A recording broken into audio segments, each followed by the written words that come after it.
Well, good afternoon, everyone. On behalf of Engineers Australia, I'm delighted to welcome you all to our Digital Thought Leaders series on technology innovation and looking beyond COVID-19. My name is Jane McMaster. I am Chief Engineer at Engineers Australia, and I will be your host for today. But first, I would like to acknowledge the traditional owners of the land and recognise their continuing connection to land, waters and community.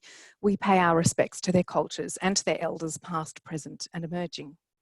I would now like to welcome our panel of industry experts who will be discussing what the post-COVID-19 era will look like, in particular within the infrastructure, manufacturing and healthcare sectors. They will explore the impact of the shift from traditional to digital workspaces and how digital and technological solutions are driving positive change in the industry and in our communities. But before we get started, I'd like to acknowledge that this webinar is being hosted with Engineers Australia industry partner RMIT University. RMIT University works closely with industry to develop industry-connected learning and constantly updates its curriculum to meet the evolving needs of business and the broader community, providing students with skills that are relevant, useful and adaptable to the future world of work. With its 130 years of education history, RMIT offers programs and courses ranging from postgraduate degrees by research to employment-focused diplomas and certificates. RMIT has a global footprint, offering opportunities to study internationally to produce work-ready graduates that excel in an open world economy. I would now like to introduce our panellists for this afternoon. First, joining the panel, we have Bruce Hafley. Bruce is a partner executive advisor in the growth initiatives team at Amazon Web Services, where he focuses on long-term growth opportunities and innovation with partners. Bruce also has a background in health, having joined AWS from Health Direct Australia, where he was CTO, leading their transformation into cloud. Joining Bruce is Sue McLeeman. She has more than 30 years experience as a pharmaceutical, biotechnology and medical technology executive, having held senior roles in corporate, medical, commercial and business development. Sue is currently the chair and non-executive director at MTP Connect. Sue is also appointed to several academic and government advisory committees, including the Prime Minister's Digital Expert Advisory Committee and various COVID-19 task forces. I'd also like to introduce Oliver Greenwood. Oliver is a Vice President with Oracle, providing solution consulting on enterprise PPM software solutions into leading companies, which he's done for over 15 years. Oliver currently oversees the development, implementation and communication of the global sales consulting strategy and the channel and alliance strategy for the construction and engineering global business unit within Oracle. I'd also like to welcome Jeff Connolly. Jeff is Chairman and Chief Executive Officer of Siemens in the Pacific region. Jeff is an advisory councillor on the AI Group Industry 4.0 Advanced Manufacturing Forum and previous chair of the Prime Minister's Industry 4.0 Task Force. We also have Sandy Gray joining the panel today. Sandy is co-founder and technical director of Gecko Systems and is a globally recognised inventor and innovator. He is a recipient of the prestigious Clunies Ross Award, the AusIMM Mineral Operating Technique Award, the Ernst & Young Entrepreneur of the Year Award, and the Victorian Premier's Design Award. More recently, Sandy designed a unique ventilator that's simple to operate, robust, portable, and inexpensive in response to the COVID-19 pandemic. Finally, I'd like to welcome Professor Aleksander Subic. Professor Subic is the Deputy Vice-Chancellor and Vice President at RMIT Australia.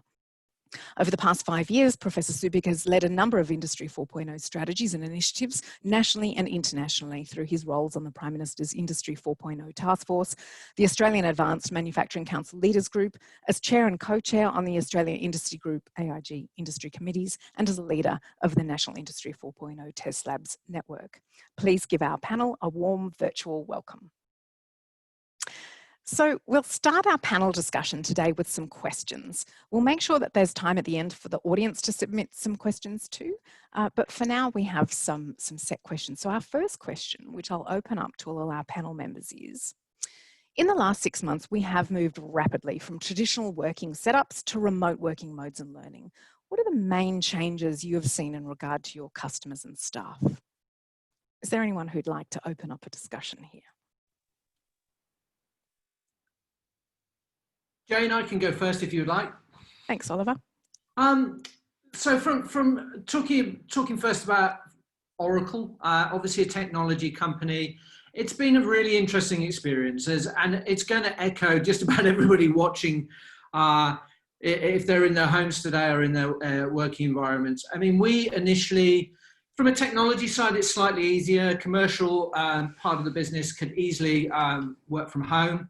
Obviously, as a cloud provider and obviously responsible for the security of our customers' data, you have certain complications by making sure you can operate the cloud environment remotely or be on premise or be on site. So we kind of work through our way through that. But the kind of biggest takeaway for ourselves and also, I suppose, from our customers was that I'm sure everyone will feel the same. That initial kind of elation about working from home and the freedom it's given has now kind of been taken over by this kind of appreciation of what the office environment actually gave organizations. And I think that is the long-term impact from a COVID perspective, just from a working environment.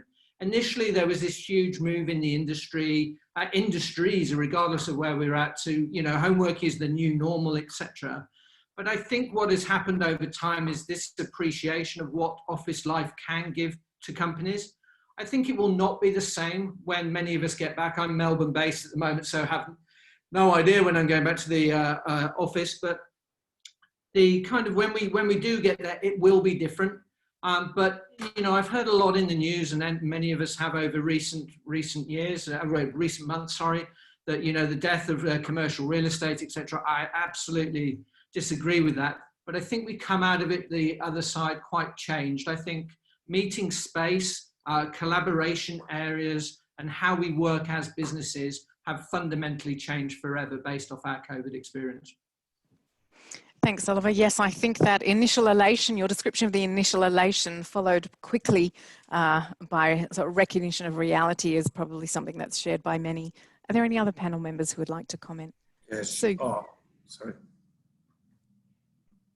So I think I'll just make some comments from the health perspective, because health touches all of us. And the current pandemic has thrown a spotlight on many aspects of our life, as we noted. But one of the brightest is the way in which we now seek and receive healthcare.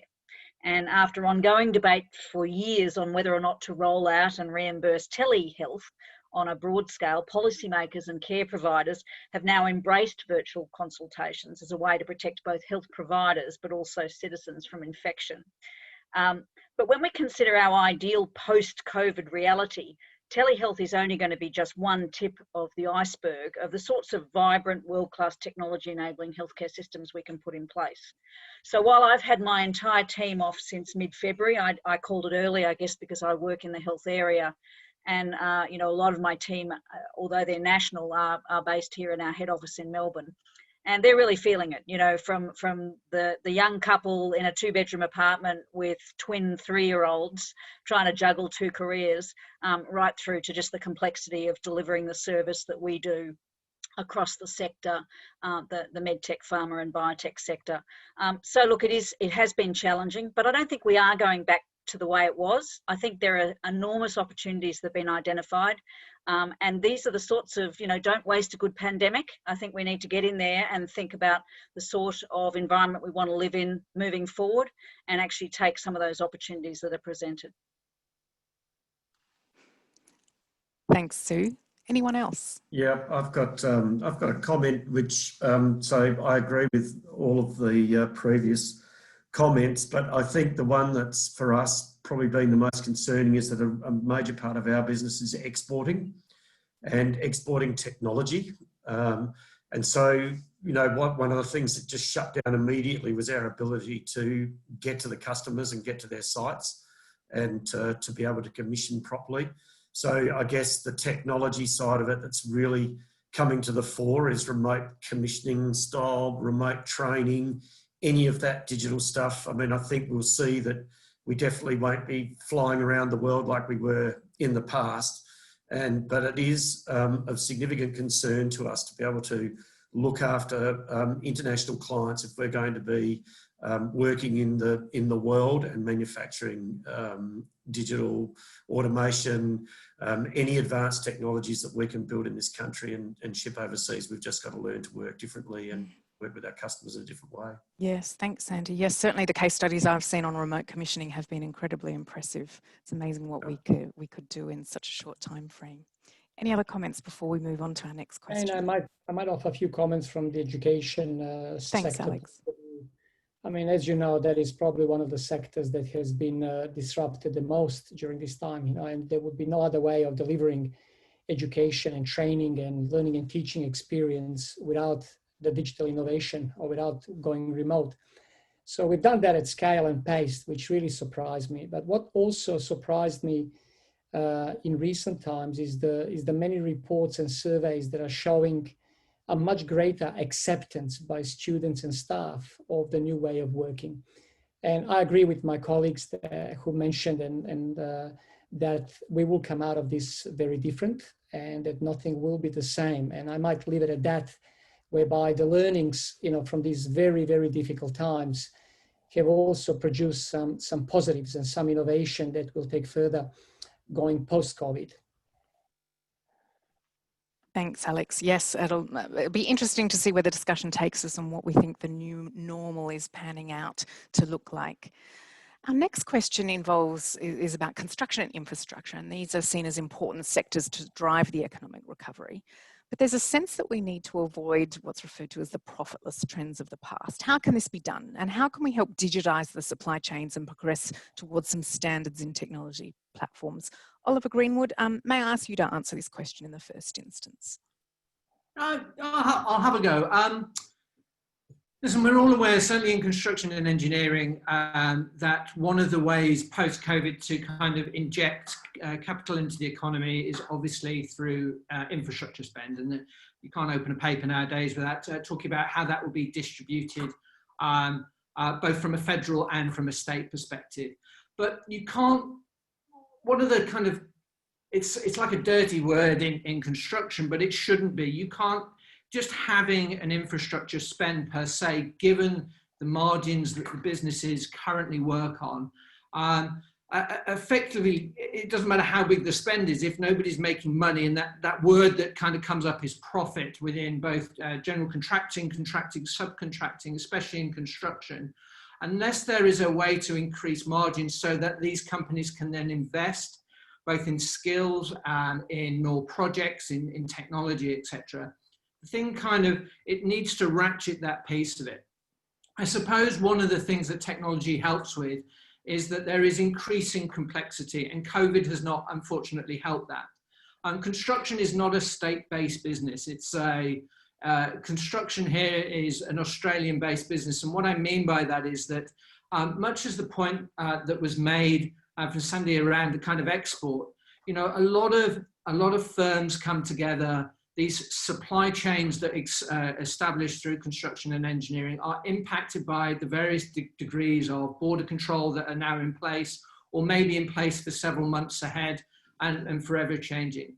That complexity, the complexity already inherent in supply lines, and the fragility that has happened, I think is something that we, from a technology perspective, and also in the more traditional kind of Engineers Australia viewpoint, the kind of people, the processes, the tooling that goes along to it, is somewhere that we can help kind of reduce that complexity.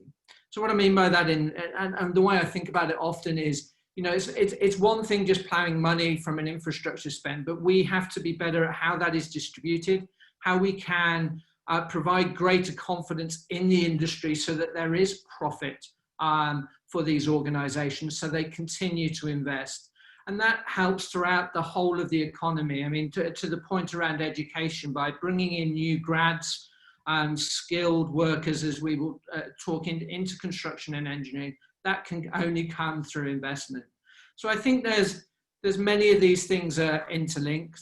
And I think the technology, the digitization part of that will only help manage that inherent risk and complexity that already exists, as you probably know yourself, Jane, from the Engineers Australia piece. And I think that's where we'll see the kind of changes in the kind of post-COVID world. Thanks, Oliver. Any other comments here? Increased complexity in infrastructure. How can we mitigate the increased complexity? Any other thoughts? If not, then I might throw a question to Jeff, another infrastructure-related question to Jeff. Can you tell us about the Siemens concept of Infrastructure 4.0 and why you advocate this for future infrastructure projects?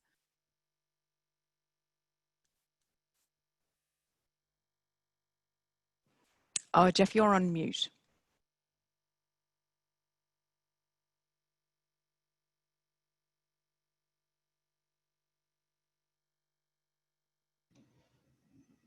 Okay, the most commonly used sentence the last 6 months. You're on mute. Apologise. Yeah, look, just building on Oliver's comments, I think the danger is that if we plough money into discrete pieces of infrastructure, we really miss an opportunity. And I'm talking there about a vision for infrastructure of the future based on this digitalisation capability or potential. You think about where infrastructure has been and it is currently and where it needs to go.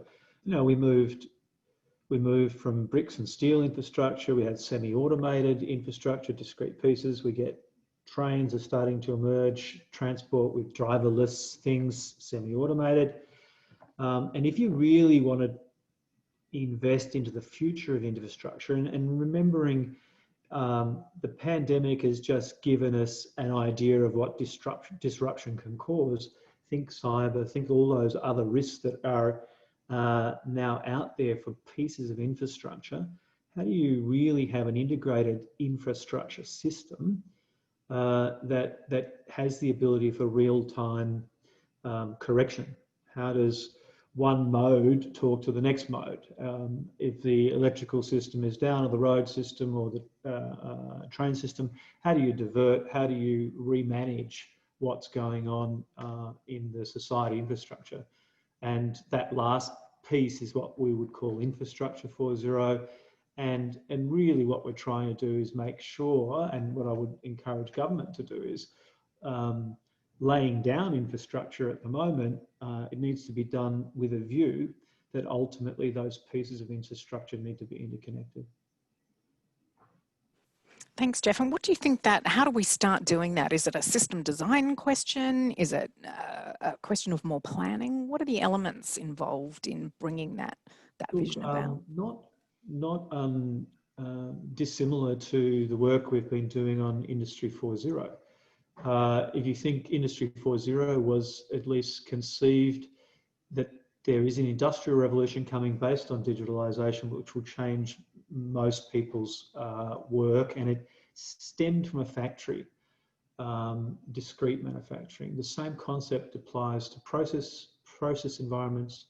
Same in the Australian context would apply to any defence initiatives. And here we talk about digital twins of product, digital twins of production, digital twins of the performance. And the ability then to collect design data, your infrastructure with enough detail that you can ultimately measure it and manage it later on, but have it connected to another form of intelligence. I've heard many people talk about artificial intelligence as if there's only one. Well, of course, all the domains have their intelligence if you talk about cars on networks, but they've got to interact with other domains.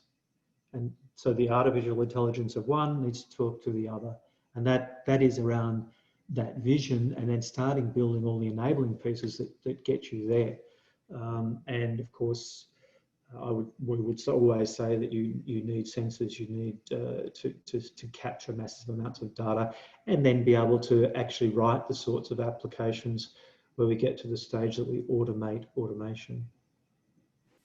And what are the challenges? Are we on the right track, or are there some challenges there? And I'll open it up to the rest of the panel, either in the Industry 4.0 context or specifically relating to infrastructure 4.0. Are we on the right track? Are we heading there, or there are some challenges and barriers that we need to overcome before we can really accelerate into, the fourth industrial revolution? I could start, but I'm sure Alex would like to say something about the skills base that enables the whole thing. So maybe Alex. I think I might leverage of that introduction, Jeff.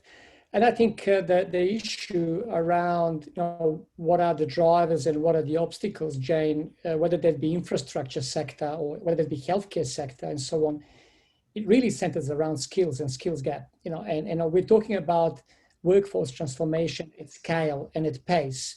beyond, what, a program or one institution can do. And I think that skills and the need for upskilling and reskilling for the digital revolution we're experiencing is the key issue. I know that we'll be talking about this throughout the webinar a little bit more, and I hope that I will have the opportunity to comment more on that. But I have to also say that the federal government has basically identified quite rightly, the area of skills development, and in particular digital skills development, as a high priority. And if you look at the current models and initiatives and incentives that are being rolled out by the federal government that are in relation to education and training institutions, but also that are incentivizing the partnering between education and training institutions and industry, are centered around skills, because everyone is realizing that one thing is to adopt technology, to access technology, but completely another thing is to actually utilize that to create economic growth and create jobs. And that's where skills are the main enabler. And I'll say a bit more, I think, a bit later, on this issue. Absolutely, we need to have the talk about skills, and hopefully we'll get into the detail of what we think the future of skills or the future of work looks like. What particular skills do we need? What do we mean by digital skills? It's quite an all-encompassing area. Would anyone else like to make a comment on the education sector? It's obviously been one of the hardest hit sectors due to the pandemic. How's it going to recover? What does this mean for traditional education models and for the future? Does anyone have any comments? I think we're seeing some really interesting changes in the education and new opportunities that are emerging. We certainly see a lot of virtual proctoring solutions that have now being developed because we've been forced to have examinations in the home. Certainly we've been moving over the last period towards a lot more online courses, and a lot of universities were starting to get enabled. But the pace at which this transformation has accelerated is just unprecedented. And with that comes a whole lot of opportunity. I don't believe that we'll see education return back to its old business as usual style. It will evolve as well. Amazon, for example, has been working on providing free education courses to support digital transformation. But we need to get that more directed. So it would be great to see different states or even nation states starting to differentiate about which parts of this new economy do they want to own and invest in, and really getting concerted about helping galvanize certain industries. We've seen it work in contact centers in New Zealand, in the technology transformation that happened in Ireland. And I think we need to start thinking about what are the success factors that are going to help promote our national development, and how do we distribute it? Because I think one of the biggest takeaways for me in this digital or in this COVID or post-COVID times has been that it's not evenly distributed. It has exposed a lot of inequity in our society.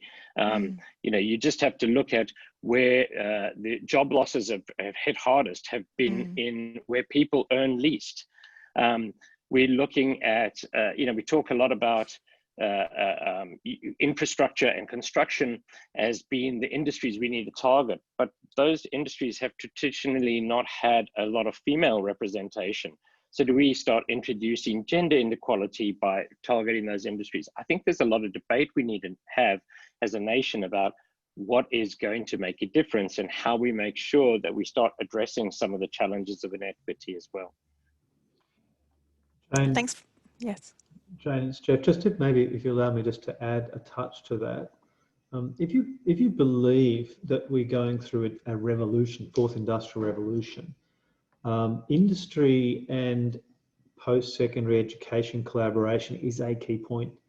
That if we say we, and my working career, we've taken finished product from post-secondary education and sat back and it's been paid for elsewhere, I don't think that model it can cut it. With the volume of different skills we need that have got to come through the system, and I have to commend at least the sentiment of the federal government to say how are we facilitating industry to work more closely with dual systems of education between the vocational part, and I don't mean base level apprenticeships, I'm talking about higher apprenticeships, where industry is leaning in during the course of the education of a post-secondary, whereby government's assisting the companies to invest in those higher apprentices. Universities are not disadvantaged in their funding models for actually doing things other than pure bachelor's degrees, so that we can get a different outcome. And I think that discussion, I think, has been accelerated by what we're going through now, and maybe this dependency on foreign student to fund research is forced us to look to other ways to get our own needs serviced. I'd like to pick up on the thread there. You're talking about, they're the outcomes that we want, and we need to work together across industry and the education sector. How can we collaborate better across industry sectors, including education, to fast-track learning and transformation? Bruce, you may have some thoughts here, but Sue, was that you as well? Go ahead, Bruce. I'll follow. I think the first opportunity is access. We have to make education accessible to people, and really, to survive in this new economy, we're going to have to cross-train a whole bunch of people that just have skills that are slowly being obsoleted as we transform. So that says to me that we need to make education quite accessible. It needs to be relatively easy to use. We need to be able to help guide it towards filling gaps that industry has. So it can't just be the theoretical part. It needs to be an applied education. And I think we're starting to see industry leaning in and starting to direct, and a lot of the federal government's position around this has been to allow the industry to lead the types of skills that we need to develop. Certainly technology has a place in that and will support those types of environments. And we're certainly working with our education partners, and they are doing amazing things. I think one of the other things that we're seeing is that science has a real role to play in this new post-COVID environment. We've seen how damaging having the pseudoscience can be to the actual information coming. And I think that then provides an opportunity to look at research. We, for example, have been able to make data sets available for researchers who are working on vaccines, so that they can improve their access to real human data and get to the right outcomes. I think we need more of those type of opportunities, and we can stimulate the research components a different way, rather than the reliance, as Jeff was saying, on just foreign students so that we can get the funding. I think we can drive some of those costs down, and we're certainly seeing it in vaccine research or pharmaceutical research, using things like digital twins and those type of things. So, but that creates new jobs as well. We need people to train models. We need, there's a whole lot of different types of skills that are needed, and we're only at the nascency of those, and I think that's going to be some of our challenge. Thanks, Bruce. Sue, you had some thoughts.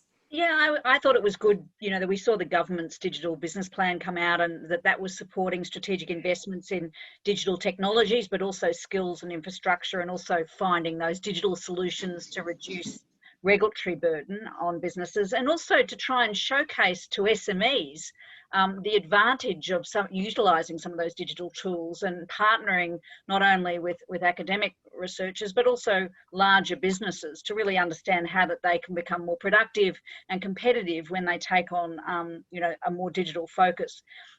The other thing, it was good to see the Director Digital Training Initiative and the Digital Readiness Assessment tools. They're the sorts of things that can be used by businesses to make sure that they've got the right skill and expertise on their boards as they're trying to think about a digital future, and how they're going to better interact with either academia or other players in the sector. And so I think there were some good initiatives there. I think we do need a mind to data rights and standards. I think we do need to be thinking about technology neutral regulation and that impact. I think we do need to look at privacy, transparency, and also cybersecurity as we're thinking about all of these skills. And so it's not just digital skills in its narrowly defined way. I think you need to be thinking much more broadly. And in the health sector, we think about digital health as not just being about the patient's data and how we use it for better dashboards for clinical decision making, but how do we integrate things like micro wearable or sensors? The average hospital bed has 16 different sensors around it. None of them talk to each other. So, let's utilize what we've got and make sure that we actually have better dashboards for clinical decision making. And there's some real opportunity there. And look, we've seen some great innovation coming out of the academic sector as we've had to deal with this pandemic. We've seen an amazing willingness of industry and academia to come together and work really effectively together. And we can't lose that as we go forward. We've set some really good benchmarks, I think, on that collaboration, and we need to grow it. Fascinating. And you've noted, or various people have noted, that there have been various government initiatives to help us along the way on transformation and economic recovery after the pandemic. How do we attract investment that's needed beyond government support? Does anyone have any ideas on how we can attract investment? Perhaps Jay make a comment. Like so many cases of adoption of technology, it needs a start, and that gets over critical mass and confidence level. So I think if I go for a moment to energy, there's a lot of hype that's been generated by a number of us on hydrogen. It's got quite a gap to be economic in its own right, but it will come with scale. Same as solar came that way, same as wind came that way. Initially, they were not economic to the nearest alternative. So there is a need to pick direction, if you like, to make a statement on direction, and help those sorts of things get started. And we need to get away from the idea that we have another pilot. We're in pilot purgatory, and there are some things that if we double down on, and they will create sector coupling by themselves, and they'll take off with industries. The second one, I'd have to commend the government, and there's been a lack of capital investment in industry on technologies for, I would say, nearly a decade on balance. It might surprise you that Australia ranks number 30 in the world in uptake of simple automation. And I'm talking there about PLCs, programmable controllers. And what's happening now at the moment is to say, well, fine, we'll accelerate those things that you invest in assets in terms of tax write-offs. And they're exactly the sorts of things we should be doing to get people over the confidence hub to go and embrace the sorts of things that will make them more efficient. I'm going to bring the conversation now to SMEs, and I've got a question for Sandy in particular with regard to manufacturing. How manufacturing SMEs experiencing COVID, and what can they do to survive and grow post-COVID, and what role does technology innovation play in their recovery? Okay, so for us, obviously, it was quite a major disruption. We were, in a technical sense, in a communication sense, we were ready for it. So that was interesting. We really, not that we were expecting it, but we just happened to have got our communication stuff sorted. So obviously we sent a lot of people home, but obviously you can't send everyone home. You have to continue to manufacture.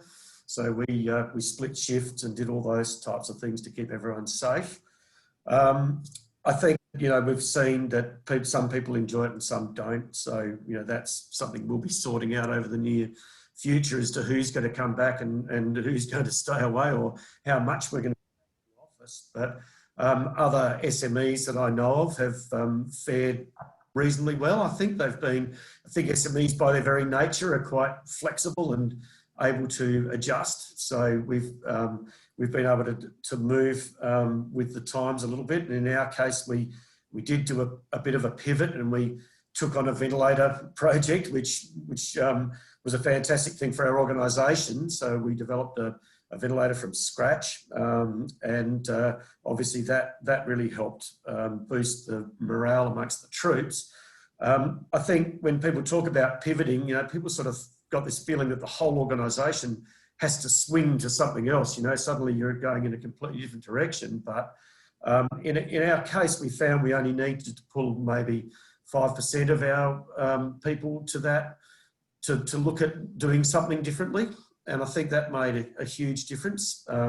It was amazing how quickly people took up the challenge inside the organisation. So that was fantastic. But moving forward from here, I think really important collaboration. So SMEs don't have the resources internally to do all of the things that we really need to do. So, you know, working with RMIT, working with Curtin University at the moment, CSIRO, those guys, we're working with the CRCs, you know, the amount of skills and the information that you can bring in, the speeding up of development is huge. So I can't really overstate that. And I think we really do need to be careful. The government have chosen, I guess you could say, 6 areas. We just happen to be floating around in 3 of those, so we feel quite fortunate. We're in mining technology, and of course mining at the moment is going very strongly, so that's been exciting for us. And medtech, we're looking at that, and we're doing some work in there. And of course, the other one is energy, and we're stuck in the middle of renewable energy through biodigesters and biotechnology. So the one thing I was on a webinar yesterday, talking on a Bioenergy Australia webinar, and the thing that was really probably most concerning to me was that nearly all the technology that was presented, besides ours, was from overseas, was from Europe. And I think we really need to be able to look at turning that around and what can we manufacture here, because that technology is not that complicated, you know. It doesn't look that complicated, and I think that's the stuff we really want to be trying to focus on. So yeah, for me, we're looking at how we can build the machines that build the machines, maybe, rather than the volume production. How do we get smart and build the machines to build machines? Yep. Fantastic. Thanks, Sandy. Any other panel members have some comments on either SMEs in general reflections during the pandemic, or manufacturing, or indeed any other comments that you're busting to get out? Because I'm going to bring the conversation back to skills in a moment. So, Jane, just it's kind of building a little bit on what Sandy said, but one of the things that often happens, and we see it time and time again, is there's always a focus when we talk about technology around complexity, again using that word, but also the latest and greatest, right? So in my industry, from construction and engineering, and to a degree manufacturing, etc., where we support some of the manufacturers, you often get caught out. You can go to any LinkedIn feed or any of the normal channels, and you'll see anything from AI to Internet of Things to smart drones. And these are fantastic innovation and areas that we will grow. But the reality from a technology side, and when you talk about digitization, and building off what Sandy said, is it's the more simplistic ideas that truly generate efficiency in the supply chain that I think become critical at times like this. And what I mean, you know, a really vivid example for me is just simple cash flow. When you talk around SMEs and you talk about the supply chain in general from any of these major industries, just the simple fact of getting cash into the hands of these organizations throughout the combined supply chain is probably more important than any kind of new creative technology that kind of comes on, because that keeps the reaction going, the whole thing churning. And I think that's what we will see and are seeing already, that though the kind of new very interesting, as I say, the AI and Oracle's part of that as well, as you probably know, kind of garner the headlines. True innovation actually comes on the more simplistic side, on an efficiency side. Doesn't get the press coverage, but I think from an Australian standpoint, that, to build again on Sandy's point, is where we will see a net change post-COVID. And I think it often gets overlooked, but I think it's an important part of making the industry more robust, and again, reducing fragility. And make no mistake, I personally believe we all deal with supply chains in every part of our industrial life, and the supply chains are very fragile at the moment, as we all know. thanks, Oliver. Sue, I think just building on that a little bit, I mean, we saw a lot of the medical device companies and biopharmaceutical companies in our sector pivot because they had to pivot to help, but also pivot because their businesses stopped overnight. Obviously the government don't want to create a whole lot of supply if there's no demand. And so being quite thoughtful about what those future industries are and recognising that we can't do everything. I mean, we are having a conversation around sovereign capability and supply chain resilience, but I think we also need to acknowledge that we need the multinationals as part of that broader ecosystem as we're thinking about what we should be doing here in Australia. You know, I think $1.5 billion going into that modern manufacturing strategy, you know, we will see more of that come out. But given that we're talking about SMEs, I mean, that's going to be an opportunity for SMEs to think about their businesses, put forward applications for that funding, working with bigger companies in the sector and working with the academic area to actually think about those sorts of manufacturing opportunities for Australia. And I guess I'm talking about manufacture just not in its you know, making stuff, but all of those intangible things, you know, from design right through to actually supply chain and logistics. And I think that's actually very exciting, and it's good to see that investment from government. And I think it will be a good opportunity to kind of pivot some of those businesses further and grow them and scale them, hopefully. Thanks, Sue. Any other comments from the panel members? Perhaps Jane, just add on again to the other comments. Yeah, there's a bit of multinational bashing goes on, and I guess I represent one in a sense, big sense. But actually, that's an opportunity. Multinational supply chains are something we would need to sell into, and the digitalisation, the fourth industrial revolution, enables our design and our engineering to be the product that we're selling into those global supply chains of the offshore manufacturing. So I think it's a two-way street. You have to build the relationships. I take Sandy's point completely, that the things that we should be doing locally and have the capability, we need to build on that and hopefully sell those into those other supply chains as well, not just being in Australia for Australia, because the whole competitiveness thing, in my view, if you can only be competitive on an Australian scale, you're probably not globally competitive, and then therefore you're at risk. So I think we probably just need to lift the view a bit.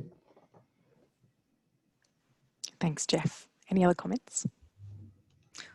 All right. I think that I would absolutely agree with that, that we absolutely have to off the large organisations, those large manufacturers. We can't do it on our own. There's no one here who can supply all of the materials and equipment that we need to do that. So we still need to continue to keep those supply chains, absolutely keep as close to each other as we possibly can, and leverage off each other.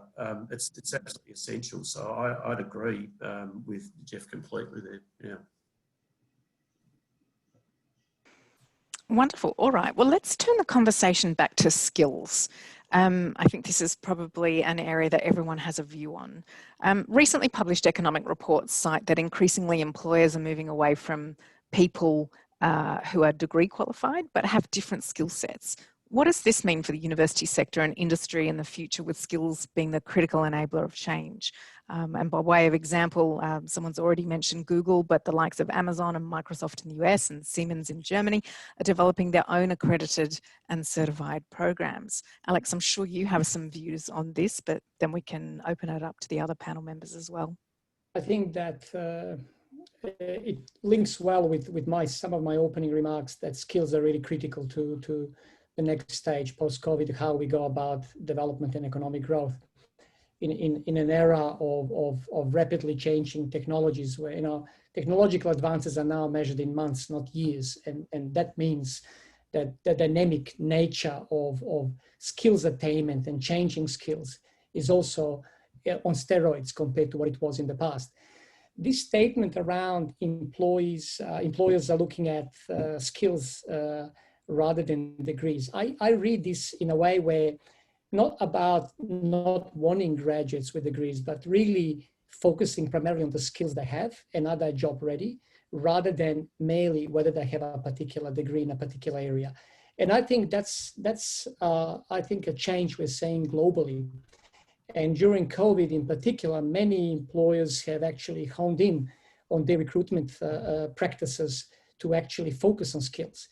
What does that mean? Well, we said at the beginning of this webinar that this is the time when we are reflecting on our models and reflecting on our strategies and thinking about what that would look like in the future.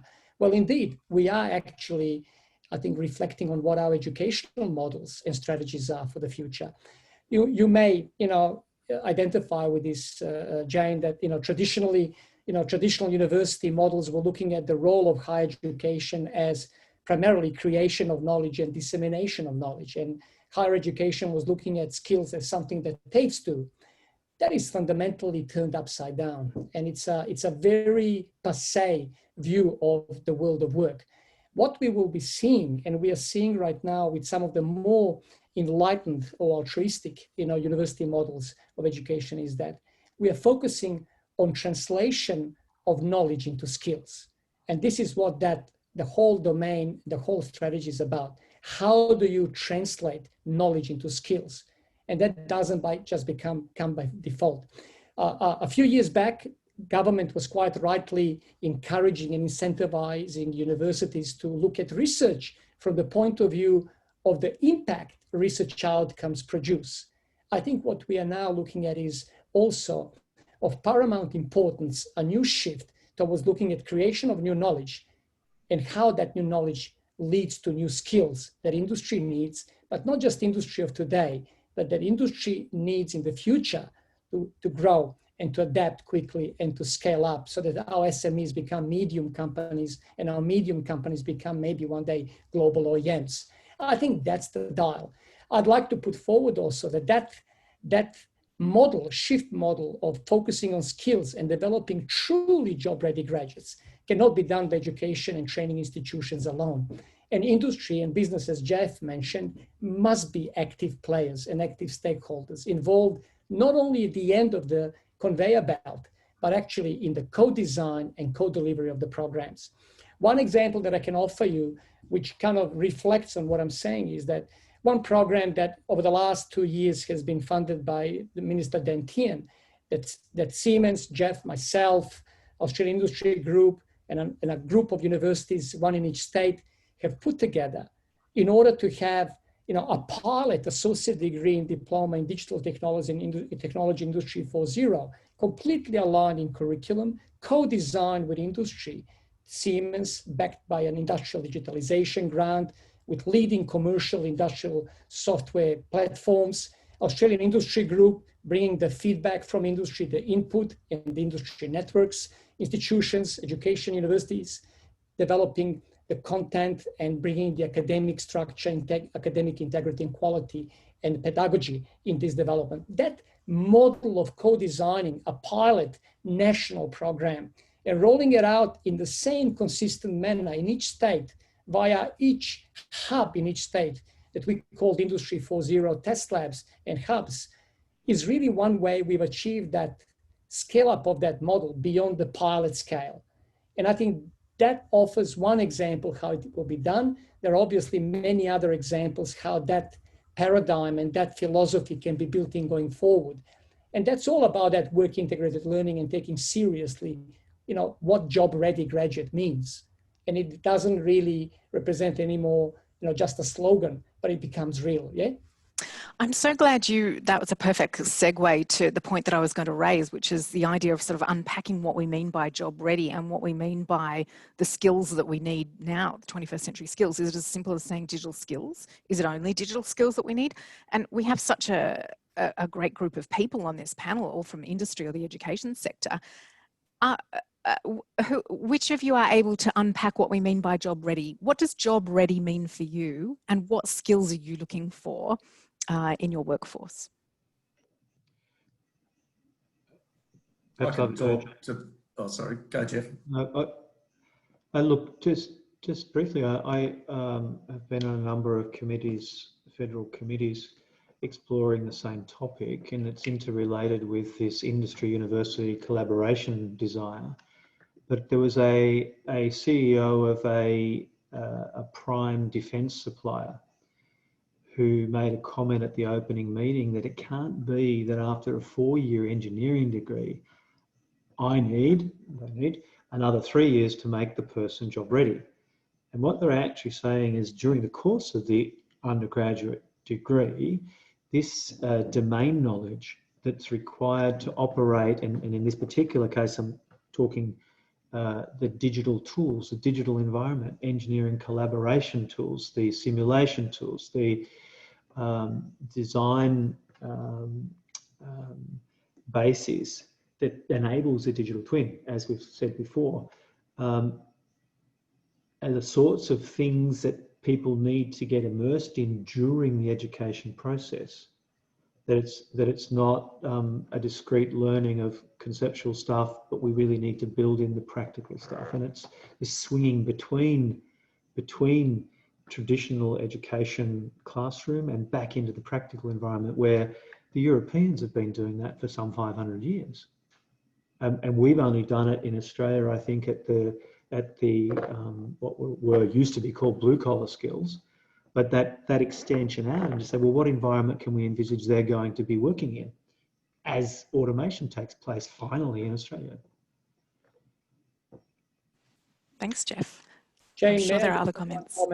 May I just add my comment? Please. And just in support of what Jeff was saying, around that model, in some of the European economic environment has been around for 500 years. And I think Jeff was in particular probably reflecting also on the German apprenticeship model, and as well as industry university partnering model. That is an essential part where industry, sees workforce development and workforce training and education as part of their core business rather than someone else's business. And that's where that partnering starts, because that's a fundamental value that then both organizations share. Thanks, Alex. And do any of the other panel members have some comments to make on this idea of collaboration and partnership, almost investment in the future workforce to provide that really practical, hands-on, immersed, work integrated learning? Have you embarked on those partnerships before, or programs centered around that idea, and to what extent have they been successful in your context? Jane, I can comment from... So first off, many of us are from more kind of not just Australian, but kind of global organisations, right? And it's really interesting to see the diversity you see globally around this kind of matter. And to Jeff's point, and built upon by Alex, you can tell from the accent, I've been in Australia for coming up for 3-4 years, but prior to that, the rise of the technical college in Europe is going from strength to strength. And it sees industry, education, higher ed in Europe in particular, sees industry is exactly what we're talking about, as a kind of co-partner in the creation of individuals with the skills. From a more local perspective from Australia, it's not quite there yet, right? So the role of industry, the role of corporations within that is still seen as slightly off-centre in terms of funding for research, etc. And I think as these two kind of come together, you will see more of that kind of technical, I don't want to call it apprenticeship, because I don't think that's, it necessarily has to follow that it's the death of the kind of graduate kind of ideal. But as industry is invited into the classroom, into course design, into how the tooling, to Jeff's point, that's used, I think once that transformation starts to happen, and it is happening globally, I think that's when we'll start to get, to this job ready piece that we talk about. And again, it's interesting to see there really is a stepgap appearing throughout the world in how higher ed kind of treats this as we kind of go forward. And the hope is, again, leaning off the kind of post-COVID world and pointing to what Alex says, there's a real revolution going on, either brought upon by COVID or it was coming anyway, who will know. But I think that change in and of itself, I think, is going to be important going forward.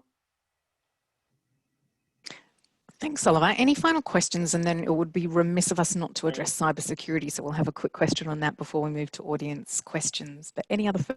Yeah. Can I just have an attempt at that? I think in the technology industries, we really have been engaged in a war for talent. The pace at which technology is changing is outpacing our ability to build skills. At Amazon, we're recognizing that, and we realize that to develop the right skills, we need to be reaching back even before tertiary education and into high school, and starting to help both the educators and the students understand what careers are available and how to build those skills so that they're practically relevant. We have a program called AWS Educate. It's used in over 200 countries and territories, connects thousands of institutions and educators, and its sole goal is to provide materials to help educators build those skills so we have the right people in the workforce. We've been working with the New Zealand government, where they realized that they just can't build sufficient security skills in New Zealand to meet their market demand. So with the government, we determined that if we could build a security training center in New Zealand, we could attract people in to come and study cybersecurity, and a portion of them would remain and start fulfilling that need. I think those are the types of programs we need to be thinking about. I also see that we're working far better with the tertiary organizations, the universities. You know, I see it both at the theoretical and at the practical level. So if you look at things like with RMIT, we have a cloud innovation center where we're looking to help industry bring problems into that center and work on it with academics and AWS to try and help solve those. So that's more on the theoretical or practical output of that theory. On the other side, we see that increasingly we're working very closely with the educators to try and inform the course materials. And that's not just us, that's other people in the technology industries, so that we ensure that they're relevant and are producing the types of skills we need. And I think the big change that we're seeing is that the world moves very fast in a 3-year period or 4-year period for a normal degree. So we're seeing a lot of education starting to break down into smaller pieces so that we can specialize, so that we can pivot quickly. I think those are all new opportunities for the future. Jane, may I offer a few comments just in support of Bruce? Please do, Alex. It's a fresh example and really fits well in the context of our conversation. Sue mentioned, the importance of telehealth and digital health at the time of COVID during this year, and indeed we have found that there was a dire need across the healthcare sector workforce, because all of a sudden the only way to deliver health services was via telehealth, telemedicine, digital health option, online medicine, and so on. And even Medicare services have recognized that. What we've done is, at RMIT, the health sciences team partnered with AWS, with Telstra Health, with RMIT Online, and within 5 months, we've developed a graduate certificate in digital health that covers in a structured, rigorous, innovative manner all the key elements that digital health can provide at scale, at pace, across a broad spectrum of clinical workforce and administrators in healthcare sector, and ready for delivery. That's really agility at its best. But what it does is, it does demonstrate what that model of co-design and co-delivery, bringing the stakeholders together, can produce. And where various stakeholders don't all have to be from a healthcare sector. We have a digital leader, international leader. We have an education provider. We have RMIT Online as a major online delivery platform. And we have a communications company that's interested in health and healthcare sector. Bringing all the expertise together, co-designing and co-delivering, that's what makes it possible. That's the secret sauce of this making happen. And we have plenty of wonderful examples like that. Fantastic. Thanks, Alex. I'm going to try and use that as a segue into our last question before we move into audience questions on cybersecurity. So my question was going to be, what are the main challenges here? I think the phrase war for talent really is a useful way of capturing perhaps one of the challenges for effectively grappling with cyber engineering and cyber security. But very quickly, do any of the panel members have any thoughts on what the main challenges are and what the implications for cyber engineering and cyber security are as we move into the digital era?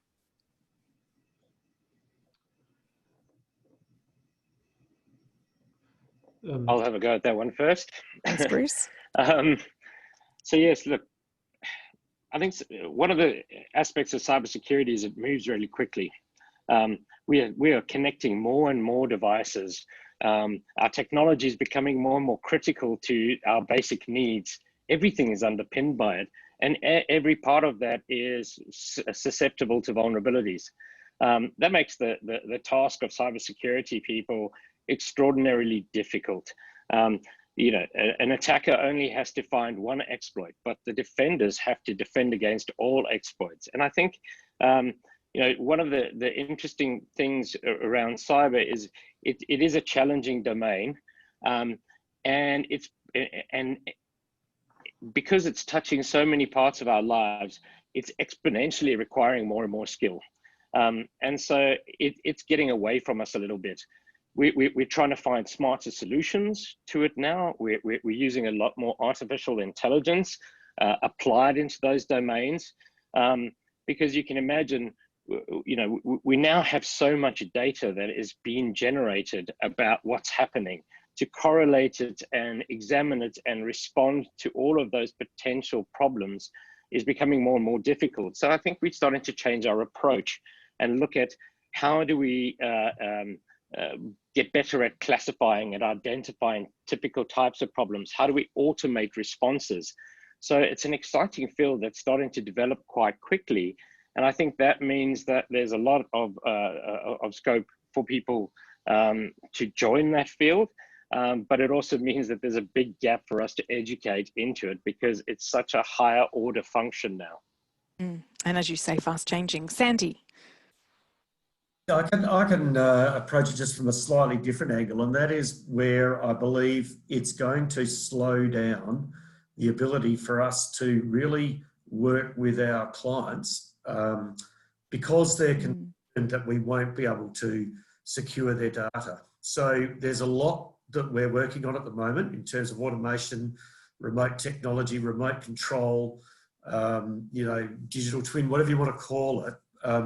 Wherever we try to join into the client firewalls through their security systems, they're extremely nervous at the moment. And we really do need to tackle this issue and in some way simplify it. It's got to be simplified. I mean, it can be done and we are doing it and we are working with clients, but it certainly causes a lot of concern for them, and especially when you're talking to public companies and information that may become relevant to the market.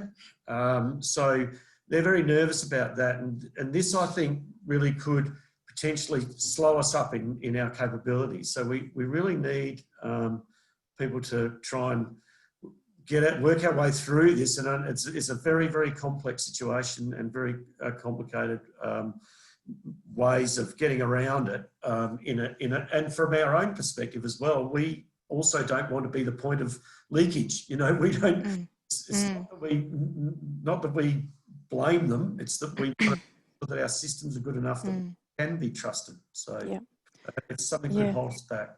Thanks, Sandy. And look, we could talk about cybersecurity and cyber engineering for a long time, but in the interest of moving on to audience questions, perhaps we'll leave it there and we can revisit if we have time. So some questions were submitted from the audience during registration for this event. So thank you to everyone who did submit a question. So we'll start with some of those. In the meantime, feel free to continue submitting your questions via the Q&A function, and we'll have time soon to get to some of those as well. But to kick us off is a question from Scott in Western Australia with a very practical question. He asks, are there any trends emerging regarding office configuration after remote working is taken into account? Does anyone have any insights on office configuration? Jane will have a comment, I guess, but nobody's got the perfect answer as we move. Of course, what we found out is people can work remotely. What we found out, therefore, is that if they spend more than half their week at their home desk, then you better make sure that they've got a safe environment. Means chair, desk, screen, etc. That's part of the work challenge. The other part is that when they're not in the office, that means that the office space requirement is down by about 30%. And I think the commentary that was made before said, well, we really do need to have those serendipitous sorts of opportunities for people just to walk past each other in the office to have that conversation. And did you know? And that sort of thing in a large organisation is what it needs actually to have those sorts of opportunities. So for us, certainly the configurations, and I think it was mentioned just before that we'll be creating in not a fully reduced workspace, but certainly areas where we do, if you picture the old university libraries with the huge big tables, and you all went there and you should have actually been studying, but you were really having a bit of a chat as you were studying. Those sorts of environments seem to be being seen to be popular and are going to facilitate a broader discussion. And when we bring people into the office, we design tasks that really are different. Not if a person's sitting at home and they decide to come to the office, well, they shouldn't sit in a box and do the same thing. They should be doing something else in the office. One of the themes I'm coming across from talking to various people across industry is the idea of forming core hours where people may be required to be in the office between 10 and 3 on certain days of the week, allowing them flexibility to work from home on the other days of the week to allow those serendipitous interactions to occur that spark creative ideas. Has anyone else come across or contemplating that as an idea for the future office and working configuration? I don't think we're quite there yet, Jane, though everything is because at the same time you want to maintain the flexibility, right? So I think what comes post where we're at, I think, but building upon, and I think many of us from an employer and also from an industry standpoint are waiting to see how this develops. I certainly, I look at an organisation, and it's really interesting when you look at, say, PricewaterhouseCoopers, PwC. I think a lot of our organizations are actually going to become more project-based, right? So the concept of having a fixed desk that sits in a certain zone, etc. One of the things and again, saw it at PwC, and we're contemplating ourselves, is this concept of movement within an office environment. So bringing together project groups, moving on to the next project, and then having those kind of collaboration areas. So it's not just having nice soft furnishings around the office where we can all sit down and put our headphones on and kind of work in peace. It's also the concept of mobility, because what this kind of hybrid model that I think we're moving towards of home and office allows us is mobility more than anything else. And I think that rise of the project and the project environment we're going to see more and more of. And that kind of does feed into a little bit, once you're in a project environment, there will be core hours, there will be, you do need to come together as the project team as a work. So I expect that to kind of become more impactful. Thanks, Oliver. Sorry. One of the other interesting aspects is practically we're transforming how those workspaces, those collaborative workspaces have to operate. For example, a company called BigMate, Australian company, has developed thermal imaging cameras to detect for illness as you exit an elevator or something, so that as you go into the office, if you're sick, it's not going to allow you further than that. They're talking about using copper handles, because copper handles are, they tend to eliminate germs or not allow the microbes to form on their surfaces. We're talking about UV light sanitizers sitting inside the air conditioning system so that we can kill bugs and those type of things. So there's a lot of practical changes that are going to come as part of this too. That said, we still have that human need to collaborate together. Nothing has shown me that we can replace a whiteboarding session virtually. We can make it work, but it's not the same. Fascinating. Thanks, Bruce. Look, while we're on the people side of things, there are two questions that have come in from Thomas in South Australia and Paul in New South Wales, which are very similar. It's about change management. So Thomas asks, how does change management figure in this conversation regarding the planning, consultation, checks and balances? What does good change management look like? And then Paul asks a similar question. How do you suggest dealing with the culture and people side of managing digital change within organisations?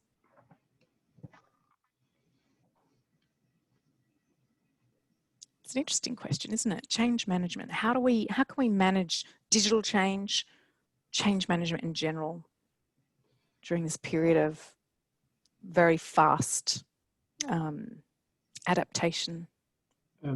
Perhaps can I offer something? Change management, as it was written in the 70s and 80s, is probably a little hierarchical compared to what we're actually dealing with. And if you're an end baby boomer like me, then you're probably not the one that should be leading the discussion on what could it look like.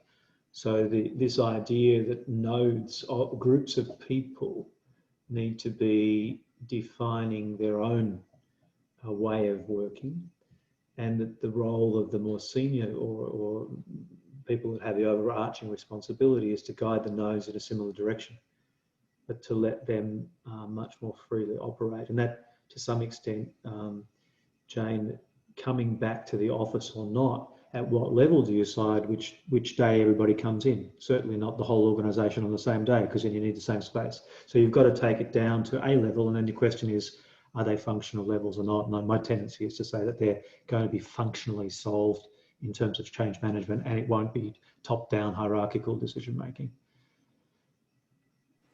Thanks, Jeff. Any other insights or reflections on change management?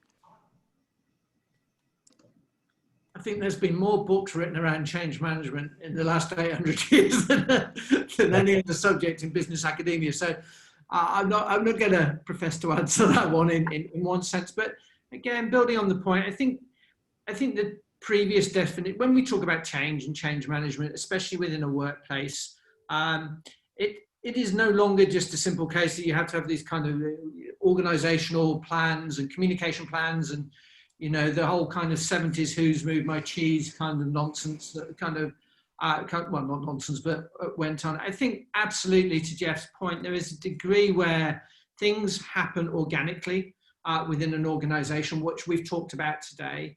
I think as we embrace the further change that comes from a digital transformation in certain industries and in especially my own construction and engineering, the kind of concepts behind change and how to work don't change, but a lot of it is now kind of this kind of top down, to Jeff's point, where it's mandated and kind of comes through, has gone, and it's gone for many years. I think that just accelerates. There is a case to a point where an organization evolves itself, and you know, in this kind of competitive environment, we just talked about the war for talent in regards to cybersecurity, but across all of our industries, you know, employees work within environments that make them feel safe and rewarded and respected. And that's the challenge of an employer nowadays. The challenge of an employer is not to have this kind of hierarchical structure that you know, is very mechanical in how change happens. Jane, I might add a few comments in regard to this issue of change management, because it prompted me in regard to one of your earlier questions regarding what are those skills that are needed beyond the technological skills, which we all agree on, beyond the digital skills. And when you really look at most of the reports, as well as surveys from industries, as well as reports coming out of the World Economic Forum and others, you'll find that some of those enduring or cross-functional skills, the way we call them, are emerging as a priority, whether you're talking about specialists moving into cybersecurity, in AI, in data science, engineering, and so on. Among those are, for example, change management. You know, are we preparing our graduates for the future in industry and society where change is the norm? Change is a constant.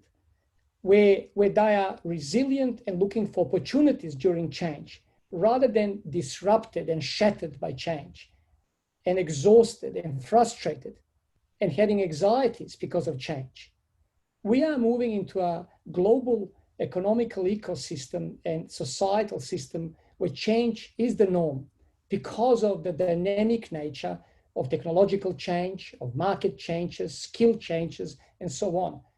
So that doesn't come just naturally. We need to find ways to develop that capability during education. So change management. The others are design thinking, systems thinking, and so on, that the future graduates need to develop as core capabilities. Oh, yes. A lot of work Couldn't there. agree more. Absolutely. Thanks, so Alex. A lot of thinking for us to do. Absolutely. Look, we've got time, I think, for at least 2 questions that are coming in through the Q&A function. The first one here comes from Ollie Singh. The question is, now that Australia has realised that manufacturing and diversification of supply chain is the smartest way forward, what is your opinion on the new federal budget, which hardly makes any adjustment for it? Granted that mining is important for Australia, but there's no adjustment in the budget to attract companies to set up shop, so to say.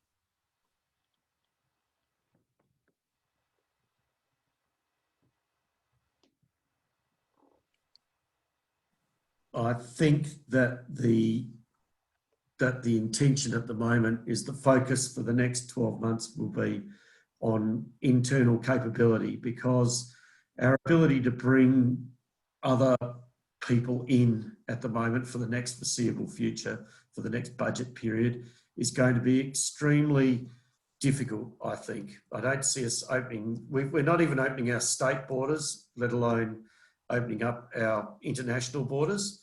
And so I think, and in terms I think what the government have done in terms of focus is absolutely correct at this point in time. And I think that anything we can do to increase our capability internally, and I don't say that in, just let's all go crazy and make everything. We're not going to be, necessarily making everything next week. We really need to focus on what we're going to do. And I think the government have made the right decision in terms of trying to support what we have here and how can we increase our capabilities internally. I think that's the most important thing at this point in time. When we can open the borders, then, then I think we look to who we can drag in from other places. I might make some comments there, Jane, as well. I mean, I think, yes, we've seen some investment in driving local manufacturing, and clearly that local manufacturing will also be part of the broader ecosystem and will require us to interact with the entire ecosystem, including the multinationals. And we've seen the global talent program, where we now are going to be probably one of the better markets for COVID, so how do we parachute in global talent in order to set up new technology areas? And there's some increased incentives there. I think there's also some more focus, if you like, on some of the regulatory and policy issues that have meant that we're not as attractive as we could have been.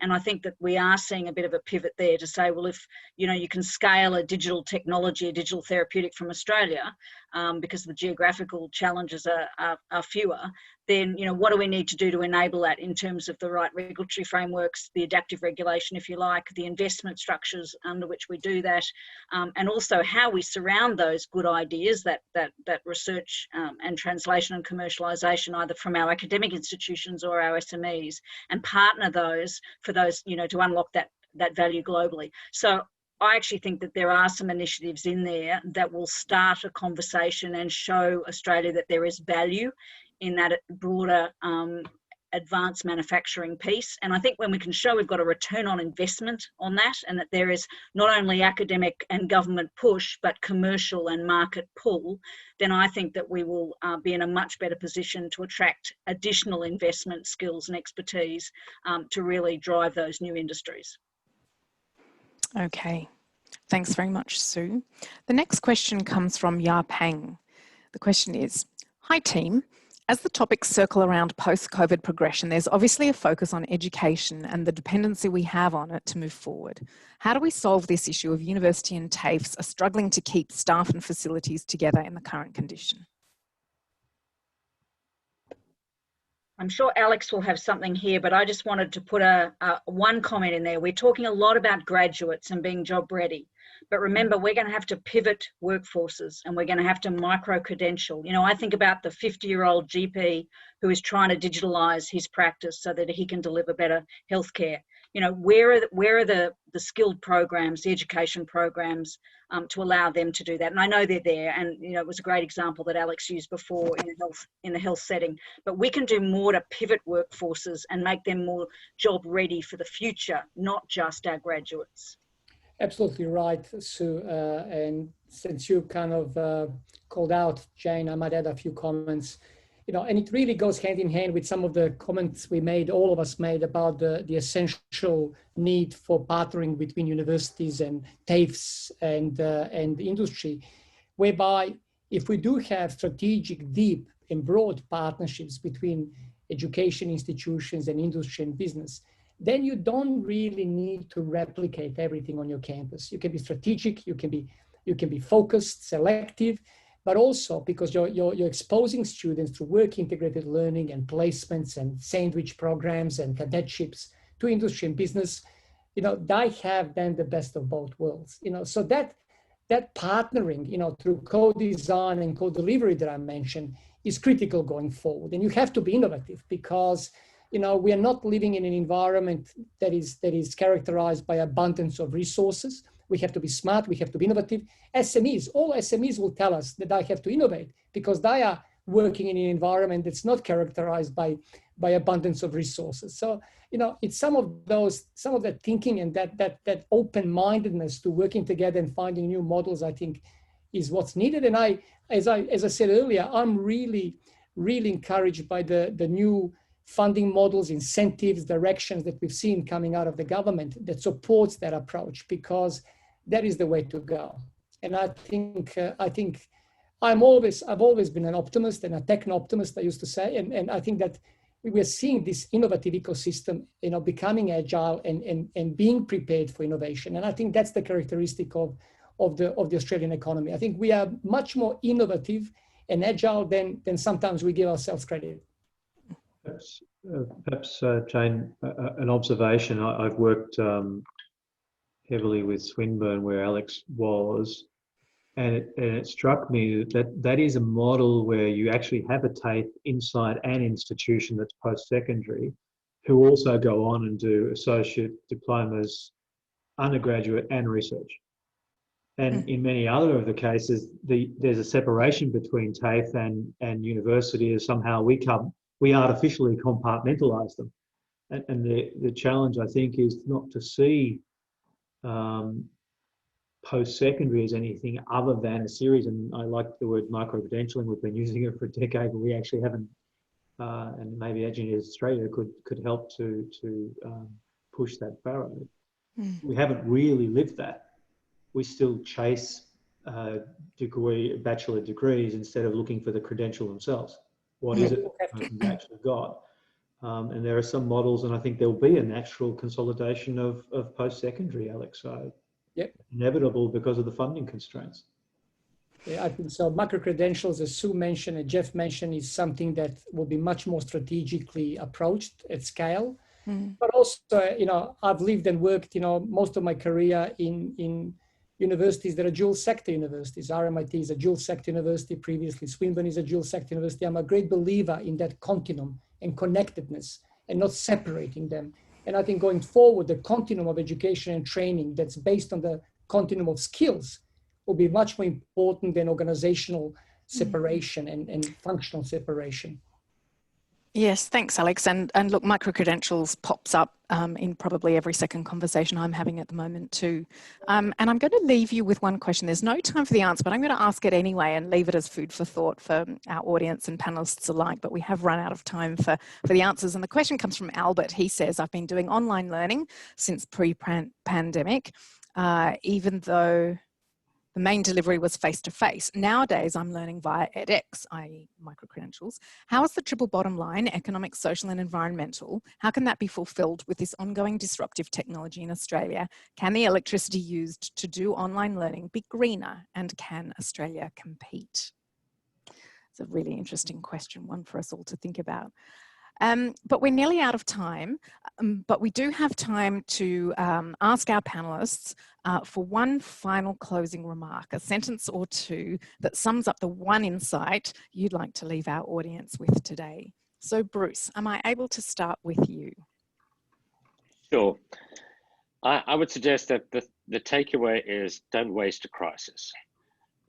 This pandemic has exposed fragility in our global economic environment, in our national cohesion. I think if we learn nothing else, it's that this is a great catalyst for change. So let's look towards the future that we want to build and use it as an opportunity to reshape this century into something that does address some of these challenges we're going to see.